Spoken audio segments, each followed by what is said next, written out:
Gagawa ako ng aking bibingka. Usually guys, na ginagawa kong bibingka ay purong glutinous rice lang siya dati.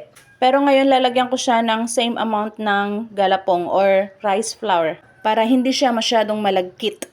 Dahil wala akong evap guys, ayan, nagtimpla lang ako ng powdered milk. At yan ang iba ko pang mga sangkap. Glutinous rice flour, same amount sila ng galapong. Margarine, maliit lang na kanang condensed milk at ang shredded buko. Minelt ko muna itong margarine guys sa mainit lang na tubig.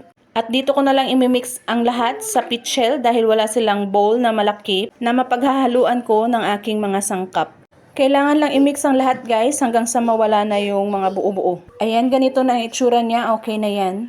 At i-strain ko siya dito sa aking kaserola na paglulutuan. At dito ko na hinalo ang yang shredded buko. Naglagay lang ako ng dahon ng saging dito sa aking kaserola para hindi magdikit ang aking bibingka mamaya. At ito na guys, ready na itong isalang. Lulutuin lang ito sa medium to low heat ng 20 minutes sa kabilang side, tapos 20 minutes ulit sa other side.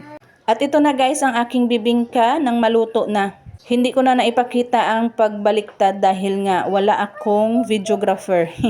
Kakaahon ko lang kaya mainit pa ito. Mag-slice lang ako ng isa para lang sa video na ito. Char. Kasi sa totoo lang guys, mas gusto ko itong kinakain ng malamig na siya or kinabukasan. Kasi kumukunat na siya. Mas gusto ko yung makunat na texture niya. At ayan na siya guys. Oh. Let me taste.